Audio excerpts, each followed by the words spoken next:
Radio Free Santa Clarita presents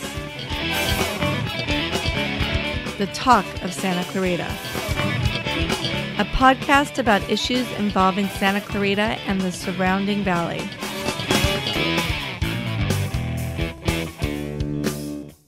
Episode 123, author Marcy Rothenberg. And now, let's see what the Talk of Santa Clarita is. And remember, this is for posterity, so be honest.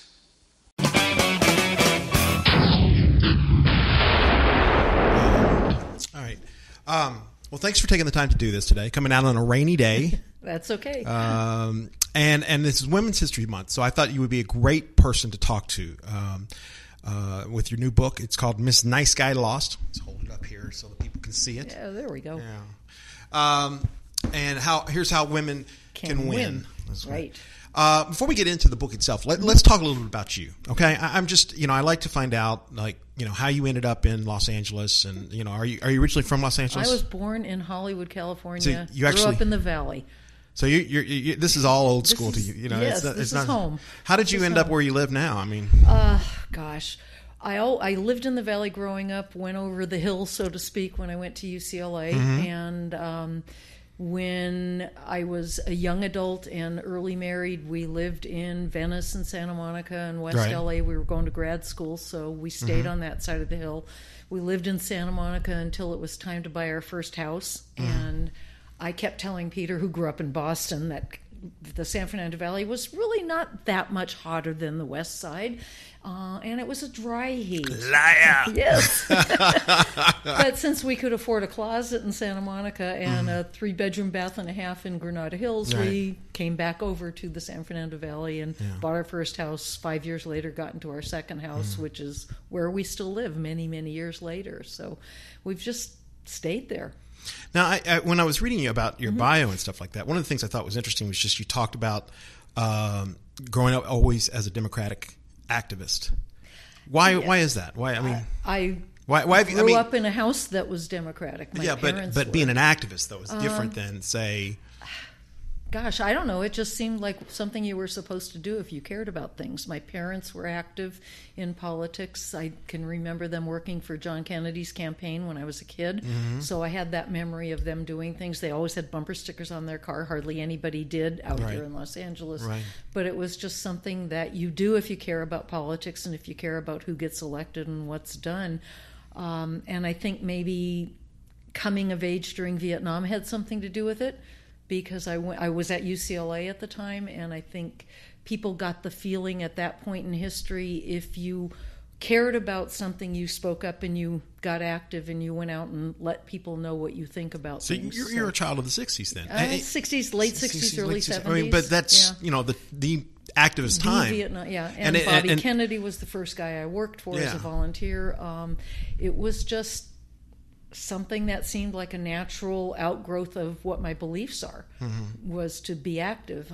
Peter had the same sort of philosophy, so the two of us connected through politics. That's how we met. It just was always a part of what we've done, and it's had peaks and valleys as your life changes. When you have kids and you're busy with kids, things slow down a little bit. We also had the foolish sense during the Obama years that things were on the right track, that people were doing the right thing, that people were getting equal opportunity. Those things were changing for the better, and then all of a sudden all of that went away. So did you have that same feeling when Clinton was elected, when he was? No, it was nice because he was the first boomer I think he was the first boomer, but it was that generation. I mean, I can remember him being elected, and just the idea of rock music being played as a campaign theme. So it was nice to have our generation starting to take charge.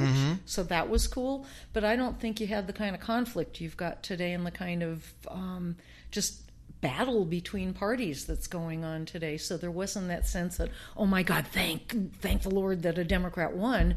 Right. Now I feel that way. I'm really worried about what's going on because of the Republican acquiescence to Trump. So it matters to me in the sense that I want two parties that both care about doing the right thing for the country, and I don't think we're there. Yeah. Oh, my mic is falling. Mic slip. Yeah, mic slip. I'm just before we get into more about Trump and your book and stuff like that, why do you think activism is, particularly in the 60s? I mean, the one thing that's interesting to me is that not only did you grow up a child of the 60s during the peak of the activism, but in Los Angeles, in Southern California. Right. Why is it that, say, like where I grew up in Kentucky, that you don't see activism on the level that you see in larger, is there a reason for that, do you think, or? I think it's partly that you've got diversity in a larger city, whatever the larger city is, and so it brings a lot of different ideas to the forefront. I think people who come to California are more interested in trying new things and are a little bit more willing to test limits and test ideas and test philosophy and so forth. I think if you're comfortable where you are and you want things to stay the way they are, you don't like places like California. Right. Maybe that's it. Yeah. I just think it's a larger marketplace for ideas, so more ideas come to broached. Well, what was it like being a part of that? I mean, you worked for Bobby Kennedy's campaign. Right, in the California primary. I was in high school at the time, and I had several friends. Several of us decided that we were going to volunteer for him. Right. It was heartwarming and inspiring because he was just such a special human being and really had a sense of morality about what he was doing, so that mattered to us.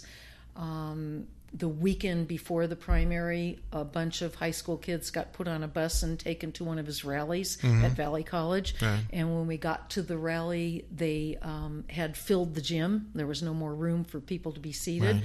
And he heard that there was a busload of high school kids who were his volunteers sitting outside. Yeah. And the space between the ropes and the podium was just supposed to be open floor for security purposes. Yeah. And he said, no, I want the busload of kids to come in and sit down on the floor in front of the podium. And so we got to sit 6, 8, 2, 10 feet away from Bobby Kennedy as he spoke.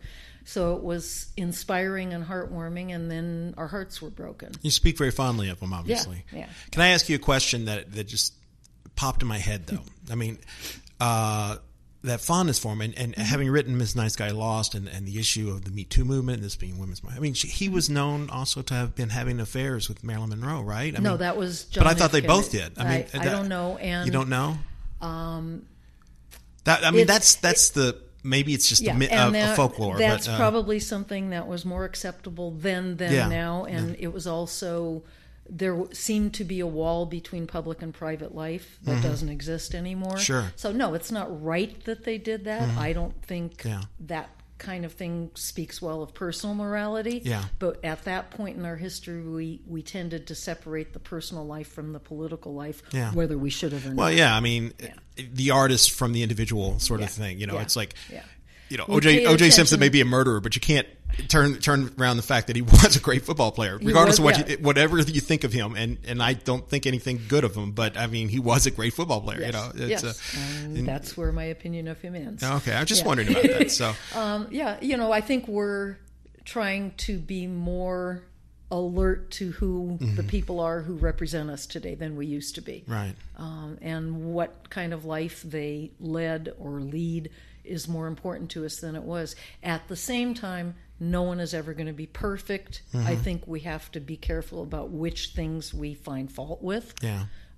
Those sorts of things I think are serious flaws, which is probably one of the reasons I think women make better candidates, because they're less likely to be playing those games. Why do you say that? I mean, statistically, it's just factually true. It happens less often. How did it feel when Kennedy was shot? I mean, what? Oh, it was. I went to bed thinking, this is wonderful, he won the primary. Yeah. And my alarm clock woke me up the next morning with the news that he'd been shot. And I ran into my parents' bedroom. They weren't up yet, and I told them. And my dad said, oh, no, you have to have misheard it. Yeah. It has to be a report about John Kennedy. Can't have happened again. It was a rainy morning, so the weather was just appropriate for what was going on.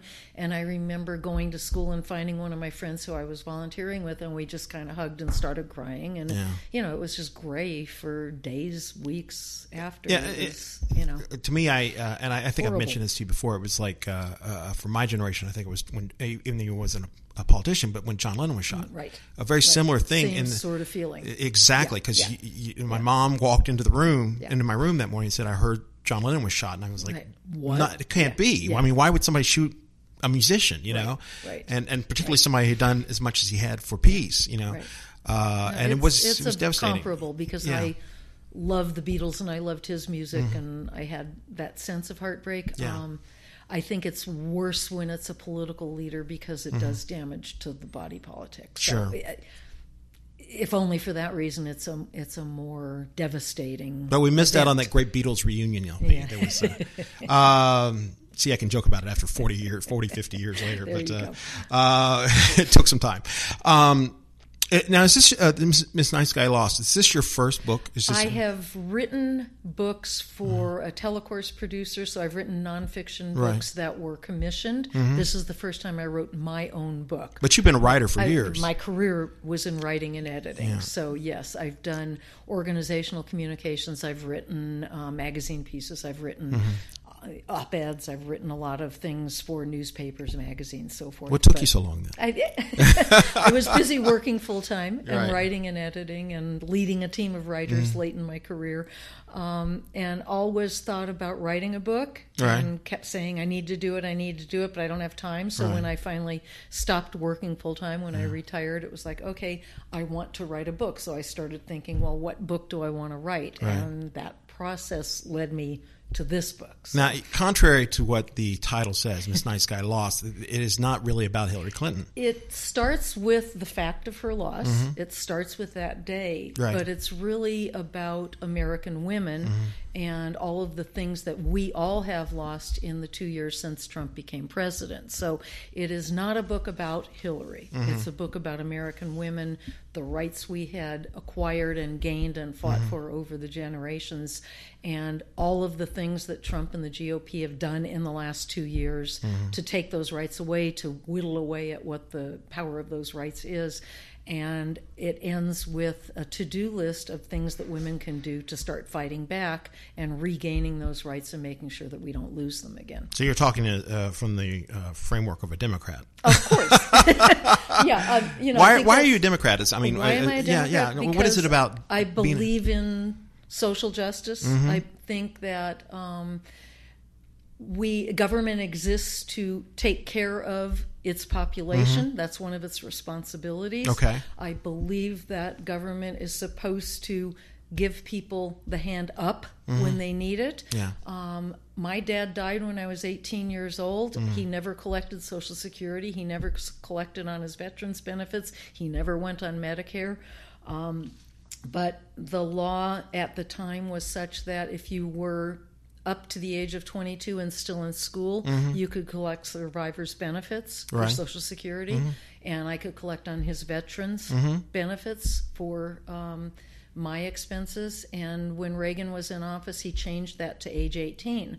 And so if you're a kid whose parent dies and you need help with school, well, you have financial help getting through high school, but you no longer have financial help getting through college. Oh, you've got student loans. Yeah, well, I took out student loans. Well, I did that too. And I worked 25 or 30 hours a week when I was in college. But that money covered my tuition. Yeah. And to me, I have more than repaid that amount of money that I got for 3 years from the government that my father never collected on. That's why programs exist. That's why the government exists, so that people can get the help when they're in a situation like I was in and become productive citizens, become taxpayers, become contributors. And I think that exchange, that contract works really well. Does the GOP do anything good then?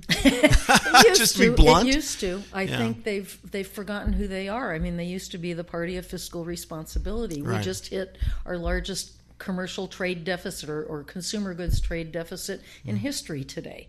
Wow. They don't seem to care about deficits. They don't seem to care about fiscal responsibility. spending went up in the last 2 years under Trump. So I wish they were still doing the things that the Republican Party used to be about. Yeah. We could use that again. I really enjoyed the book. Thank you. One of the things I enjoyed about it was the fact that you kind of, with each chapter, there is a,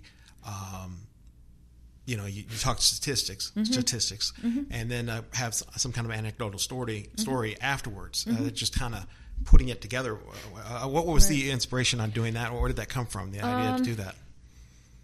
As a writer, I've always thought that telling people's stories is one of the ways that you engage people in a hard subject or in a complex subject or a subject with a lot of data.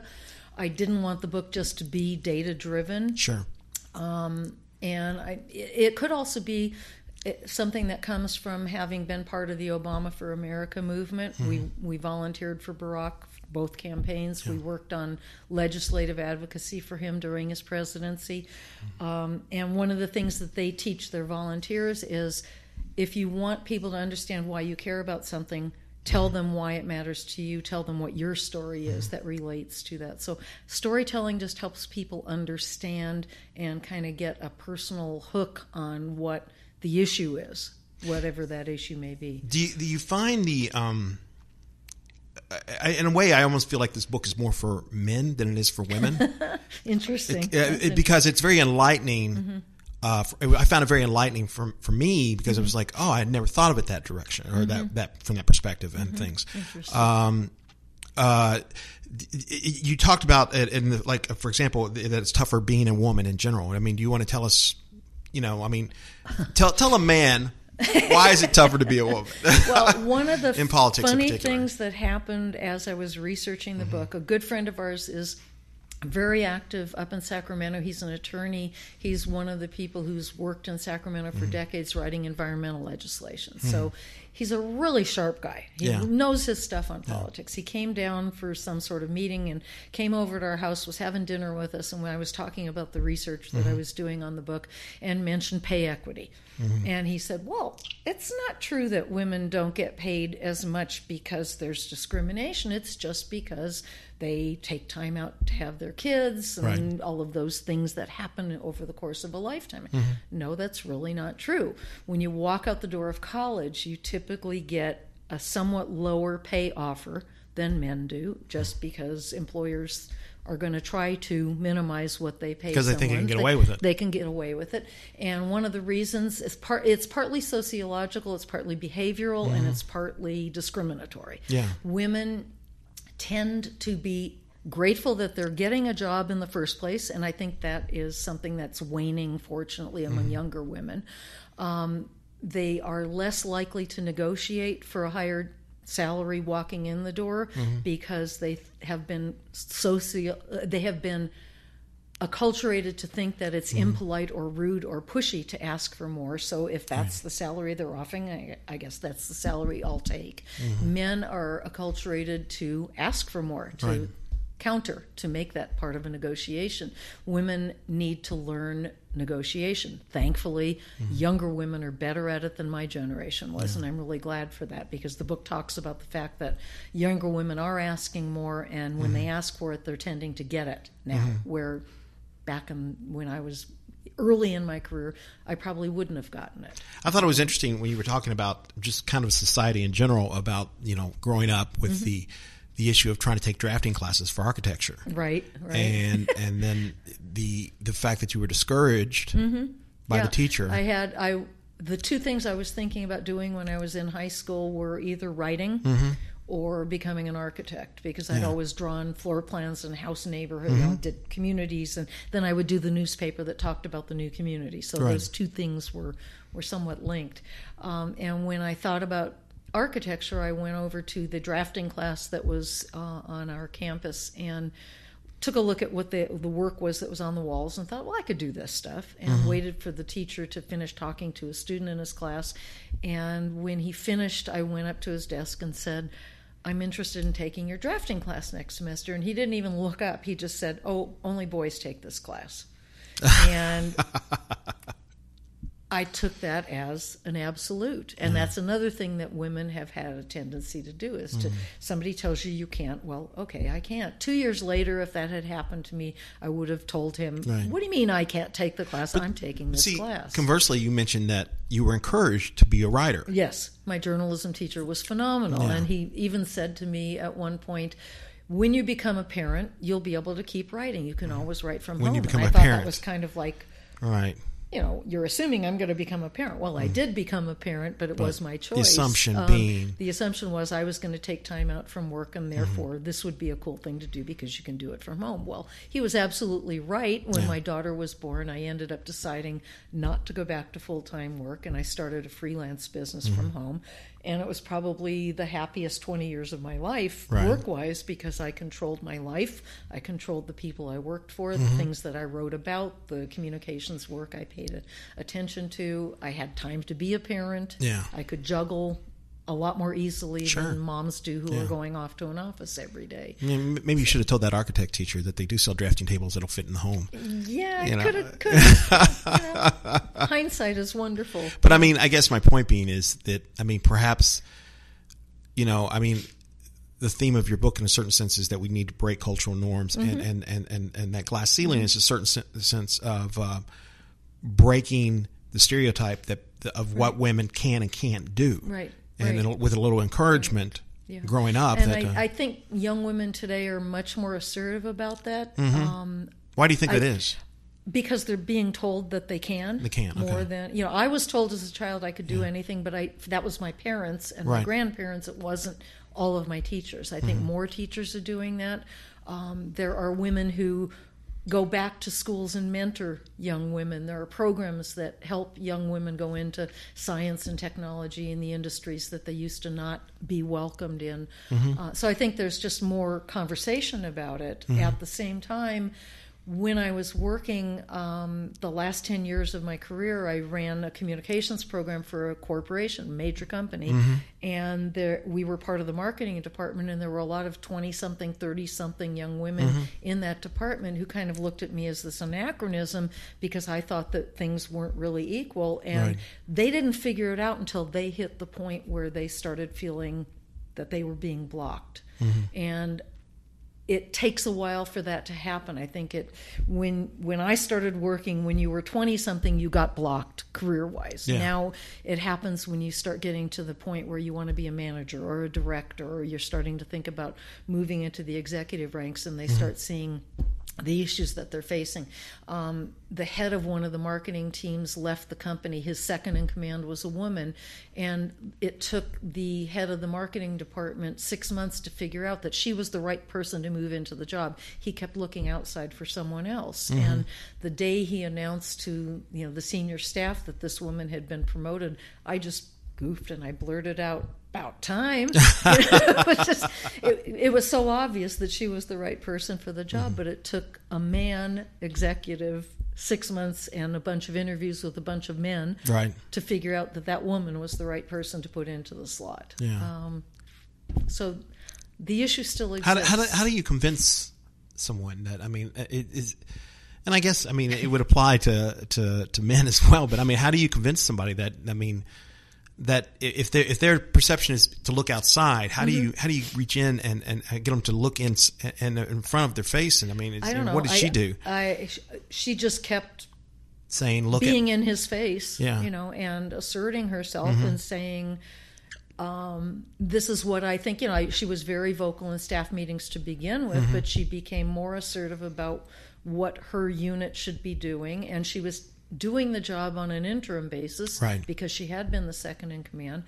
And I think he just finally figured it out. It's like, why am I looking for someone else? This person's already doing the job. Her staff appreciates her. They value her. They respect her. They're working well for her. Why am I looking for someone else to put in the job? I've already got the right. It just, I think you have to just keep showing yourself as qualified, and you have to keep saying, I am qualified. Keep raising your hand, in effect. A lot of, I think more conservative people would say, remember, racism was solved when Barack Obama was elected president. Of course it was. Yes, right. A lot of people would say, we don't have any problem. Exactly. That, that there is no issue with equal pay and with women in general,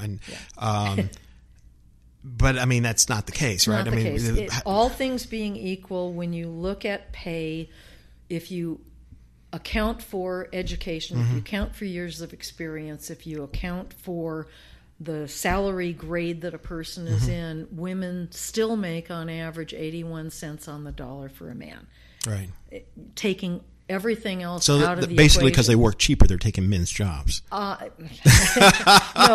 companies are profiting, Right, I gotcha. But on the other hand, if you look at companies that have tried to equalize pay, because that's now a move that's about, they find that the business becomes more productive because people are feeling better about their role, and they end up losing nothing in terms of corporate profit if they equalize pay for women. They don't have to drop the pay for men. They can bring pay up for women, and the company continues to do well because you've got a more satisfied workforce that's more effective. Do you think women make better workers? I think there are things about women that work better. Women tend to be more collaborative. They're more team focused. They're less about themselves. They're more about getting the job done, achieving the objective. Men, when you talk about women in politics, women run for office because there are issues they want to pursue. There are things they want to change in society. When researchers ask men why they are running for office, well, I always wanted to be a politician. Right. So there's this difference of be versus do in the gender. Yeah. And I think that carries over into how jobs get done. Companies that have more women in senior positions or on boards of directors have better economic results. There are all these studies that have been done that show better outcomes. You get better results in terms of collaboration and cooperation among teams because women are more team-focused, less self-focused. Okay. Well, I mean, one of the things I thought was interesting in when I was reading your book was the story of Betty Rothenberg.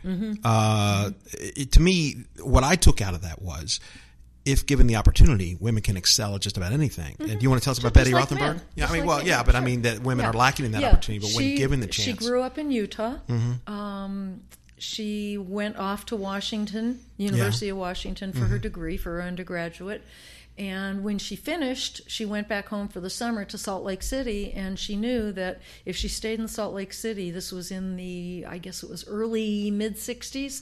Yeah. If she'd stayed there, the jobs she could have done were librarian or teacher, because that's what women in Salt Lake City were allowed to do for the most part. Right. And she did not want to be a librarian or a teacher. She was trained to be a teacher. She'd taken the prep, but she didn't want to do it. She had an aunt who had an extra bedroom in New York City, and she flew to New York City and said, I'm going to stay in your apartment until I get a job. And she went off to an employment agency and sat there for several hours, and they said, well, here's the job as a secretary, and here's the job as this, and she kept saying no, no, no, no. And they finally said to her, well, there's these public broadcasting producers, and they need an assistant. They need a secretary assistant. Would you like to do that? Sounds interesting. At least I'd like the subject that they're working on. Right. She became a TV director. Wow.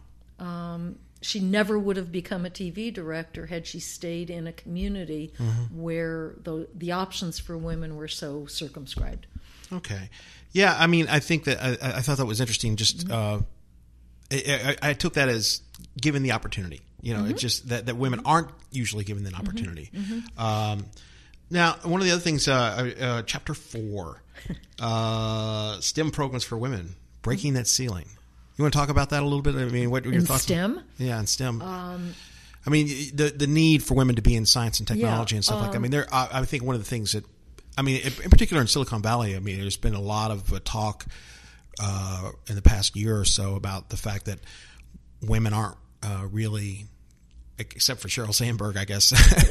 There are women, but if you look at the data, women have actually fallen farther behind over the last decade or so in jobs in technology and STEM.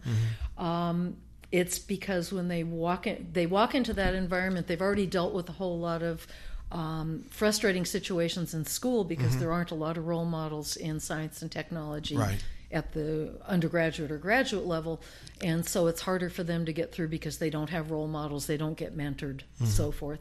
But if they get through, then they find that same environment in the workforce because it's still very heavily male. And you see a lot of women just give up and walk away from it at mid-career, because they see they're not going anywhere. I think what's interesting about what's going on in Washington with Trump and the GOP is that, for example, Trump signed 2 bills that supposedly were going to expand programs in NASA and the National Science Foundation for women in STEM, and he authorized the programs, signed these bills that authorized them, but provided 0 in funding for either program. So really, so NASA and National Science Foundation, go do something to help women, but I'm not going to help you. So there's this BS level about how much he was trying to help women. It's very hard for women in those fields because they don't feel welcome. There's a woman in the book who talks about the fact that she's doing a program at UCLA. She's a PhD candidate at UCLA, and she's doing a mentoring program. She's part of this effort to convince women in undergraduate that they can be scientists, that they can be physicists, that it's okay. Her position is it's no harder to be a physicist than it is to be an artist. You have to learn the body of knowledge. You have to learn the skill. And if that's what your passion is, you should just sit down and learn it, and you have every right to be in there. And don't let someone tell you it's harder, and don't let someone tell you your brain doesn't work that way, because my personal brain may not work mathematically, and it doesn't. But there are a lot of women whose brains work mathematically or scientifically, and if that's their thing, they should just go for it. Yeah, well, just on a side note, I've always been told that the greatest scientists and physicists and everything like that usually aren't very good at math. Okay, well, good. Maybe I could have been a scientist, but it wasn't my thing. That's why we have calculators. Right. It just never was my thing. Yeah, no, I'm just saying in general. I mean that even that shouldn't hold you back. Yeah, so my husband was in the sciences as an undergraduate, and he said there would be one woman in a class of hundreds. Back then. Yeah. So that has changed. Fortunately, the numbers still aren't where they need to be, but it's partly belief. It's partly just being discouraged from doing things, whether it's subtle or whether it's overt. Women kind of get this sense that they don't want me here, and they have to fight against that, and that gets tiring. It gets old. I was blogging a little bit, but not a lot. And when the election happened and when he took office, what started happening was that he started hitting at policies that impacted women. And I started noticing, it's like, he did this to us, he did that to us, he did this to us. And I couldn't keep track of all of it. There were so many things that were going on just in the first year that I started printing out copies of news articles about what was going on. And then I started keeping notebooks by subject about what was going on and what he was doing to roll back rights for women, for minorities. And one day I looked down on the floor in my office and I had this lineup of notebooks, and I thought there's got to be a book in that. And that's kind of the genesis of this, was all of the things he was doing over the course of those first 2 years that were hurting women. And we can't let that keep happening. We've got to do something to stop it. Why do you think he won, though? I mean, what is it about? Oh, gosh. I mean, if you had to come up, I'm not going to come up with anything that other people haven't come up with. I think it was partly 30 years of negative reporting on Hillary. They had been kind of doing a hit job on her for 30 years. That had people not trust her and not like her. She's not a perfect person. We talked about it earlier. I don't think anybody's ever going to be a perfect person. I would take her imperfections over his. I think it was partly that people were just ticked off with government. There is a certain group in the population who thought they weren't getting a fair economic shake and felt that, okay, we just had 8 years of a Democrat and I don't feel better. I think they got misled about how terrible things were under Obama, and I think they are being misled about how wonderful things are under Trump. But perception is important to a person's vote. I also I don't want to sound conspiratorial because I try to be cautious about what I think. But I think there is some evidence, and I think as time goes on, we may get more proof that there were things that went on that suppressed vote or distorted vote in key states. And was it Russia? We don't know. Maybe we'll find out. Maybe we'll never find out. I think some of that was going on. Yeah. We do know that there were things that were being pushed through social media that helped him, hurt her. I think those things had an impact as well. And I don't think any of this is something that other people haven't come to a conclusion or assume about what went on. I was looking for something like, well, he had really nice ties. No. I think people got mesmerized by the big. He did portray position, the big person. Quite a myth of things of like, I'm going to come in and fix everything. I'm the savior. Yeah. Wouldn't it be nice to have a savior? It doesn't happen that way. It's hard work. I think it, without getting too much on my soapbox, but I do think it's a lot easier to turn around and say, I'm going to give you the best Medicare in the world and I'm going to make it great. Health insurance or whatever, but without giving any details. Right. And we have to be careful of that because that's exactly what he did. He promised all kinds of great things and without any details. Really believed the opposite. I just heard a thing driving over here today about how, I can't remember what the issue was, but they were asking him about wealthy people being taxed. Does he think rich people should be taxed more heavily? And during the campaign, he said yes. Well, what has he done? Right. Exactly the opposite. So I think people have to be really careful about accepting those grand promises and not demanding some substance, some actual substantive plan for doing what they say they're going to do as proof that they are thinking seriously. In the past 2 years, what has Trump done that's been a direct assault on women? You have your list? I put together a list. I mean, if you look at college loans, he reinstated heavier loan collection fees that Obama had reduced. He cut loan forgiveness from 100% to 50% for students who are defrauded by colleges that aren't really colleges, things like Trump University. The student loan debt went from $47 billion to $1.7 trillion in the year after these things happened. And the reason it matters to women is that women are a larger population in college and in graduate school, so they get a disproportionate impact when it starts costing more money to go to school. He rescinded Obama's equal pay rule. If you want to talk about equal pay in government, Obama's White House staff, the pay gap between men and women was 11%, which is the lowest it's ever been, and it's better than 19%, which is the average. Trump's pay gap after he hired his staff in the first year of his administration was 37%.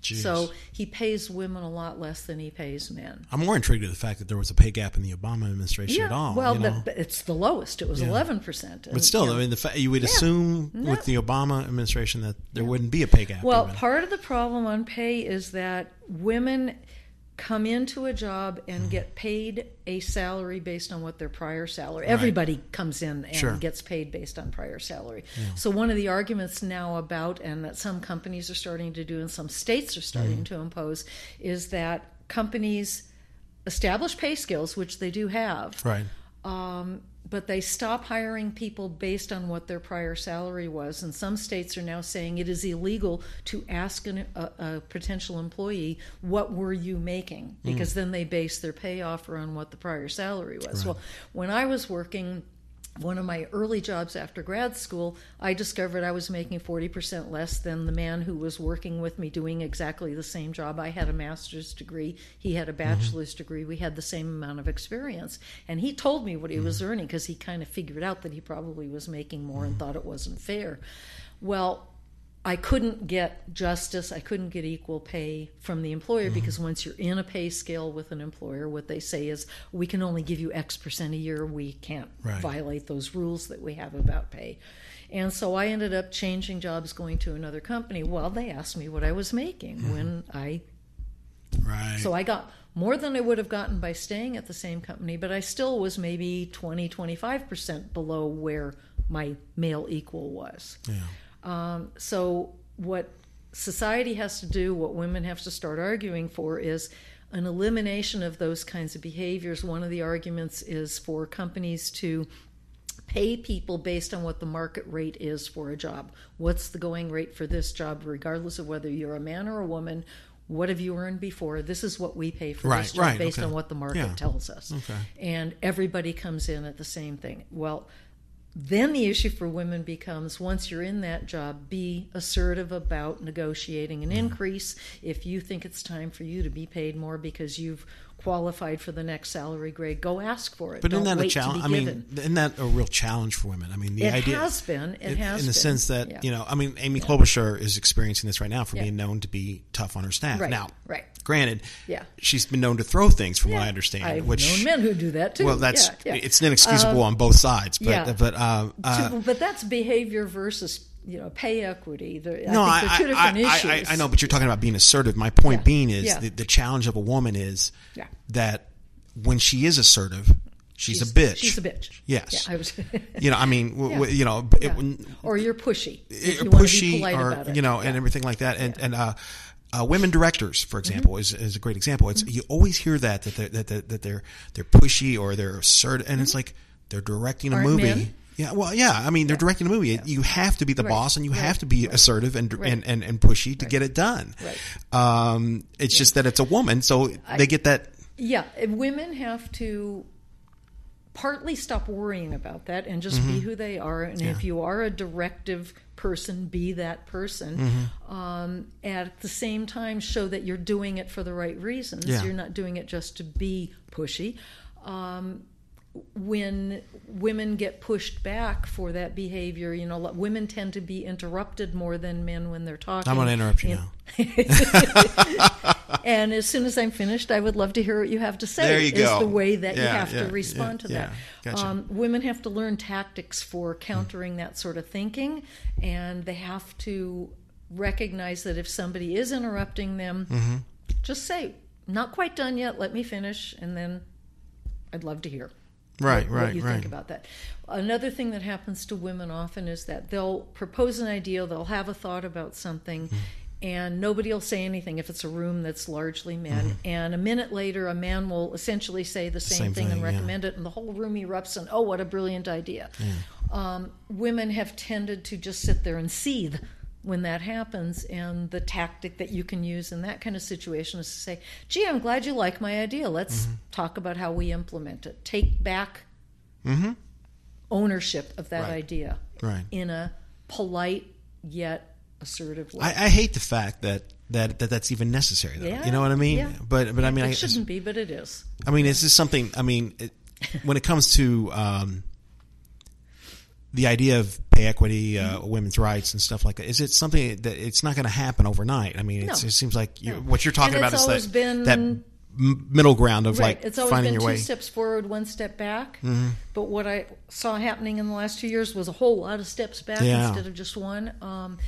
That's history. That's progress. That's how things evolve. That's how things change. So I think one of the things that struck me, because I did freelance work and consulted for about 20 years in the middle of my career. I had done the corporate thing, I did my own thing, and then I went back into the corporate world. And when I went back there in, 2006, I thought things were going to be so much better because we'd had 20 years, 23 years, whatever it was, of women being in the workforce. Right. So of course it was going to be better. And I walked back into a work situation in a day-to-day basis, and it wasn't a whole lot better. It's what they call second level discrimination. First level is we won't let you have the job to begin with. Second level is, well, you can have the job, but there are these kind of invisible social barriers between you and making the next step, between you and becoming a manager or a director or joining the board or whatever the thing is that you're going for.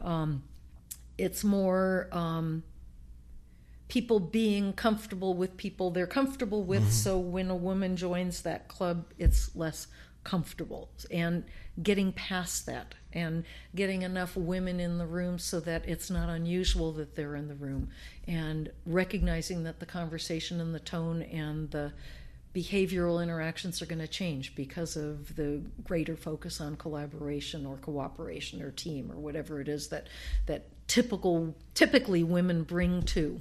Why do you think it's taking so long? I mean, women got the right to vote 100 years ago. It's called power. Power. It's power, you know. Men don't want to It's the same relinquish thing. power? It's the same thing with men not wanting to give up the presidency. Yeah. It's a power thing. It's, no, this is ours. It's white people not liking that Barack Obama was president. They feel like they're losing something instead of that thing is being offered to all of us instead of just to some of us. What was Hillary Clinton's loss? Was that would you attribute some of that to sexism? Some of it. Really? Yeah, there were some votes because we would talk. I was active in the campaign, and we would do phone calls to voters. Typically not in California because we knew California was pretty safe, so we helped campaign groups in other states.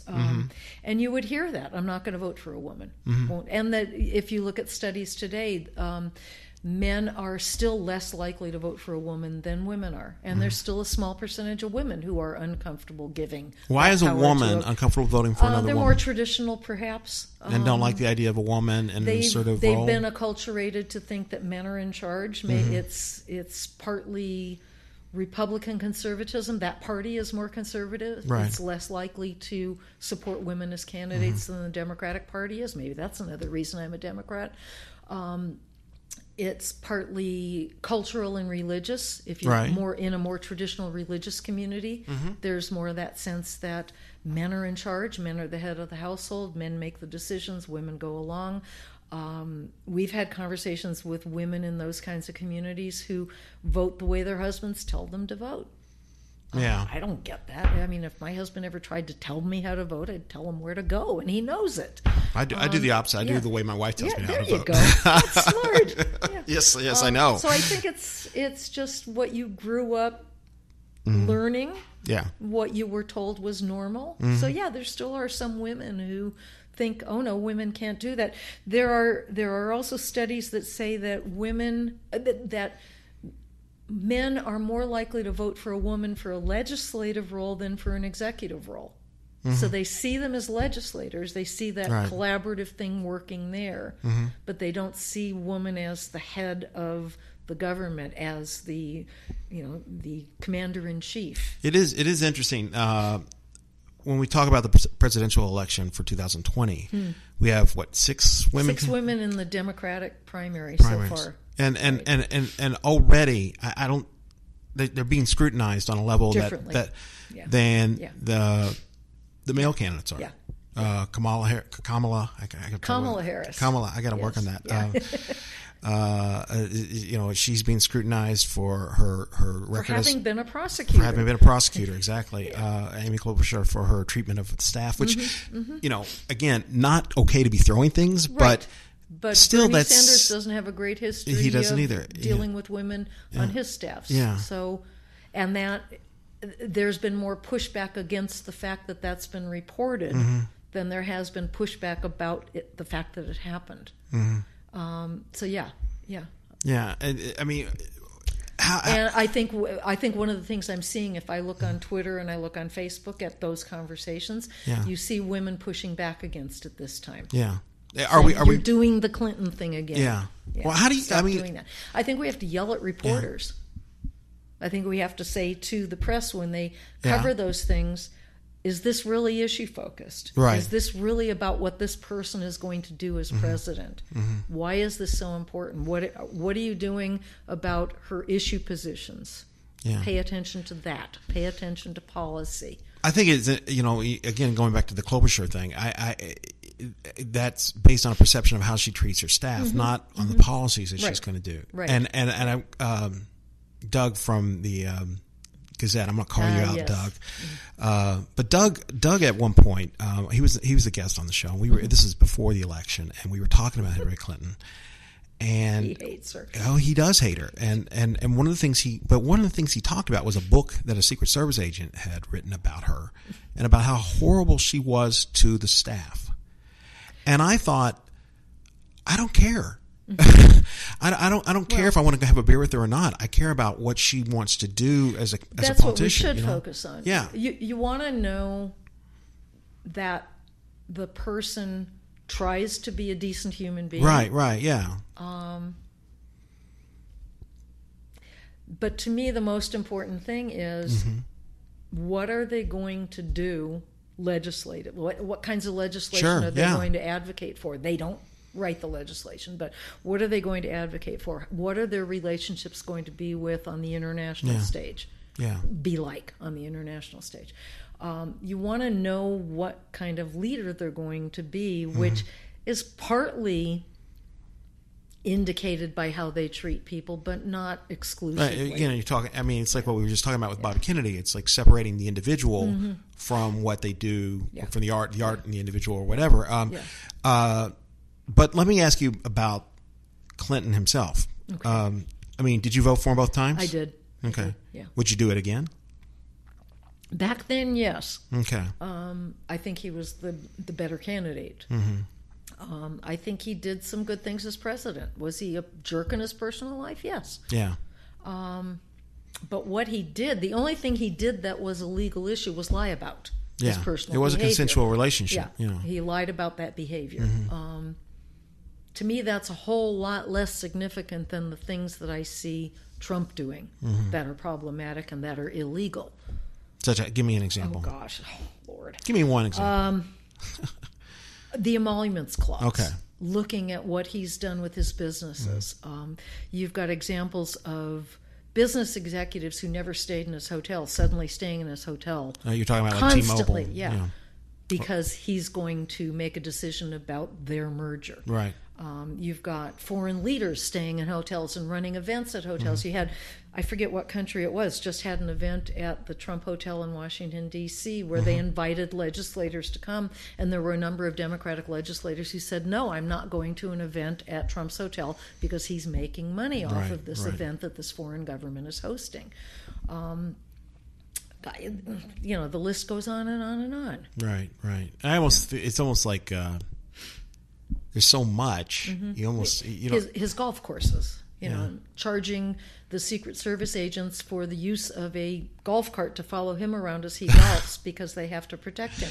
Unbelievable. It's your golf cart. Why don't you let the Secret Service just ride in it? No, let's bilk the taxpayers. And he charges retail rate for them to stay in a room and retail rate for them to eat their food while they're there protecting him. Let's talk about Chapter 7. Which is? The healthcare hustle. Yes. Women in healthcare. Women's bodies and choices. The defunding of Planned Parenthood.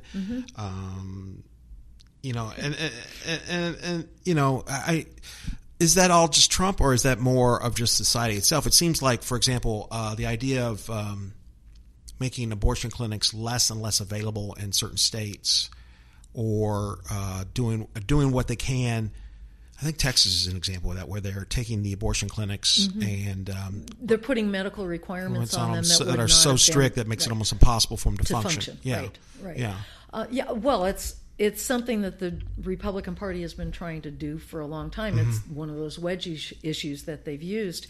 The lie in it is that if you're cutting Planned Parenthood funding at the governmental level, that has nothing to do with their abortion funding, because government funds don't go for abortion. Abortions are 3% of Planned Parenthood's operating cost. And the money that they use for that does not come from the federal government. It can't. It's prohibited. And so if you take money away from Planned Parenthood as a way of trying to get them to stop doing abortions, what you're doing is taking funding away from their ability to provide core medical services to women, many of whom have no other choice of health care provider because they can't afford insurance, or they're too far from other healthcare providers in rural areas and so forth. So you're hurting women's health care. You're not changing the question of funding for abortion. I always found it interesting that the GOP is so anti-pro-choice, that they don't want to do anything about funding for all these babies that would be born. Right, they're pro-birth. Yeah, pro-birth, but not. But I'm pro. Everybody's pro-birth. Nobody goes. Hey, I'm all for abortion. Right. Yeah. No.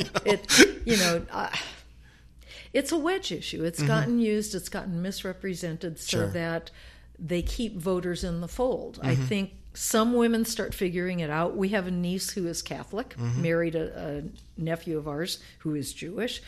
And for the longest time, she voted Republican because of the abortion issue. Yeah, I met a lot of people that was their belief. It was based on the pro-choice. So that was her vote. Pro-life thing. Was a Republican vote because of abortion. During the George W. Bush presidency, she looked at what was going on with the Iraq War and with other conflicts and said, that's killing more people than abortion is killing. Yeah, in her view. Yeah. Because a lot of abortion is not killing a live, viable baby. If you want to talk about late abortion, that whole issue is a separate question. But she finally came to the conclusion she was hurting people by voting Republican. She could still hold her personal belief that abortion is wrong. Right. But vote for someone who was doing things in other arenas. And also she saw that nothing was changing on the abortion front. They kept talking about it, but nothing was changing. Well, I do think, Trump is trying to make it harder for women to get abortions. He's trying to fulfill what the Republicans have always talked about. I suspect it's going to create a backlash, and people will be fighting more aggressively to make sure that women have that choice, because it's most often, a medical necessity. Yeah. It's not something that people take lightly. It's not something that women do just because they don't feel like having a baby. That's not the reason most of them happen. I think my belief on abortion kind of comes from an old Dennis Miller thing back before he became a raging conservative, which was, I thought, very pragmatic. Which it was a stand-up routine. I'm paraphrasing, but he said, the really only person that can really decide whether abortion is right or wrong is God. And since he's not talking, you got to defer to the next person most involved, and that's the mother. The mother, yeah. And I thought that's unbelievably true. Absolutely. And anyone beyond that shouldn't have a say in it. Yeah. It's a medical decision. Yeah, it shouldn't be a political decision. And obviously not an easy one, no matter what, no matter who's involved. I knew women. Because when I first started working, there were women who had come of age even in the 50s, but a lot of them in the 60s. And I knew women who had to have abortions because they were alone. They were in college. Those are the early abortions. They remembered the back alley abortions that endangered women's lives. They had no economic choice about having a child, bringing a child into the world. And it tormented them for the rest of their lives that they'd had to make that decision, but it was the right economic decision at that moment in their lives. They had no other recourse than to stop a situation that was going to take them off the track of being able to be self-sufficient. It's a tragedy. Yeah. Were you happy with 2018's elections, the midterms? Yeah. Because I think it said we're paying attention. We're worried about the direction things are going. Women are angry that they're being misrepresented, that they're being mistreated by the government that did take power. They didn't like just the kind of public expression about how women should live in American society. And women feeling disempowered said, no, I'm going to take my power. I'm going to run for office. I'm going to change the conversation. Do you think that was a direct result of Trump's election? Yeah. Oh, yeah. So you have Trump to thank for that. Yep, that's the one thing I will thank him for. But, you had women who just basically said, I don't like how things are going. There's a man in office in my district, whatever that is, whether it was a city council or whether it was Congress, who's saying and doing things I disagree with. I'm not going to wait to be asked by the party. I'm just going to run. Yeah. And women, if you look at the Katie Hill campaign, women campaign based on who they are.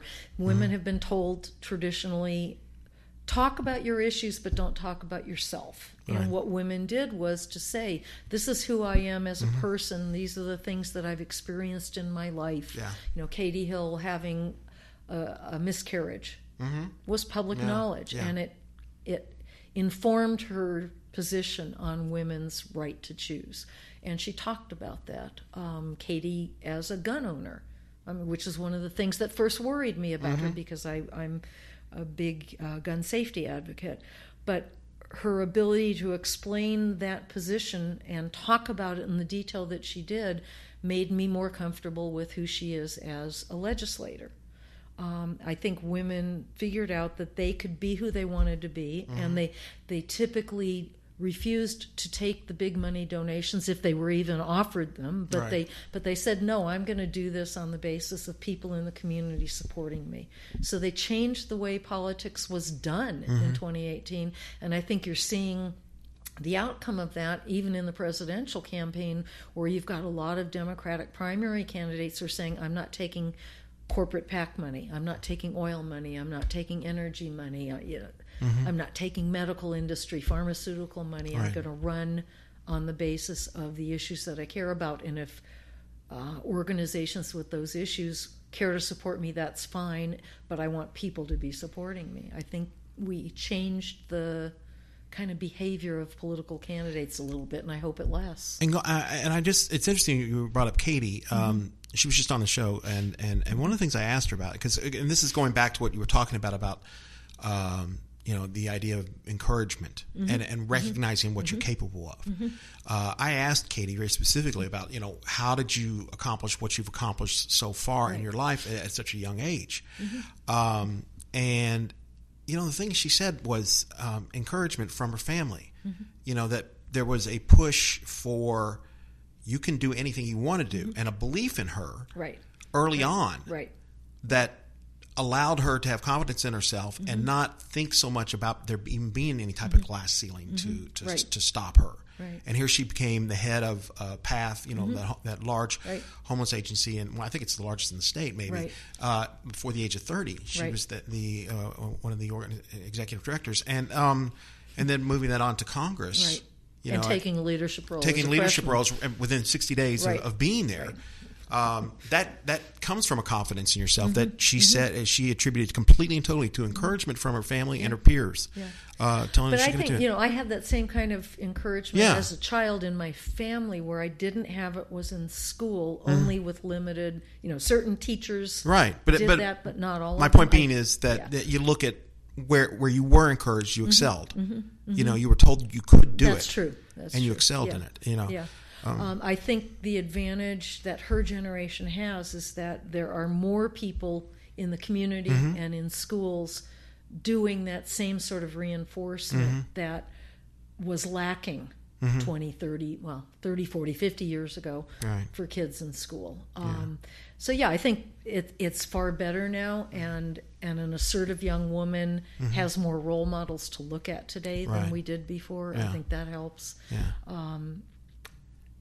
We just have to keep saying do it. I'm really delighted that younger women are so forceful, and they don't stop being young women. They don't stop being themselves as women, but they decide, I'm going to be a force. I'm going to take power. I'm going to take leadership. Well, we're running out of time here, but I do want to. The book is Miss Nice Guy Lost. Here's how women can win. Correct. Is there a one sentence answer to how women can win?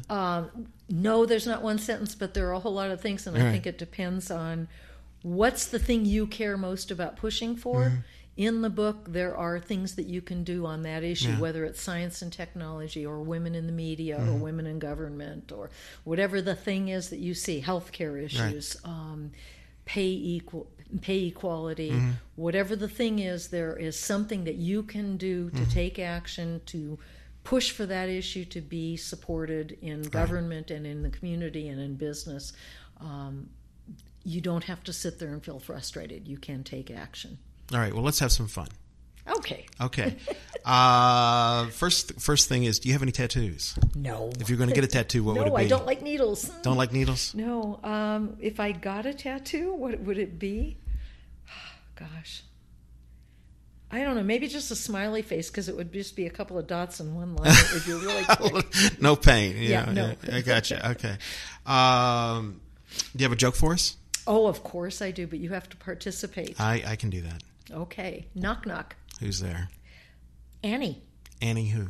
Anything you can do, I can do for 81 cents on the dollar. There you go. Stayed on topic. All right. There you Perfect. Let's wrap it up with this is new. Katie was the first to do this. Okay.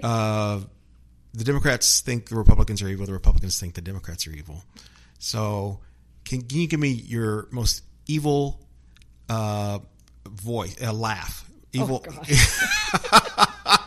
Good at this. You know, that kind of thing. Yeah. That'll work.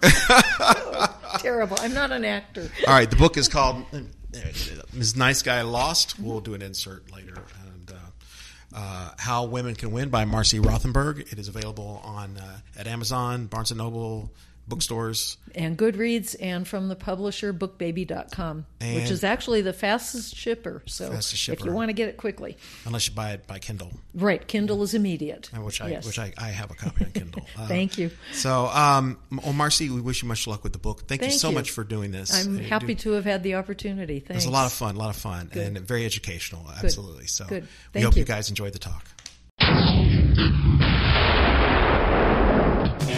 You've been listening to The Talk of Santa Clarita. Listen to us on iTunes, SoundCloud.com, YouTube, and Stitcher. Barring a life event getting in the way, a new podcast is available every Tuesday. Questions, comments, and show ideas can be sent to thetalkofsantaclarita@gmail.com. You can also call or text us at 661-505-8672. That's 661-505-8672. Follow us on Twitter at The Talk of SC, or on Facebook, Instagram, and YouTube at The Talk of Santa Clarita. You can also visit our website by going to www.thetalkofsantaclarita.com. This has been a production of Radio Free Santa Clarita Incorporated, a 501c3 nonprofit organization. To donate, go to radiofreesantaclarita.org/donate. Radio Free Santa Clarita, on the net and on the air, and we're very much aware. Any questions?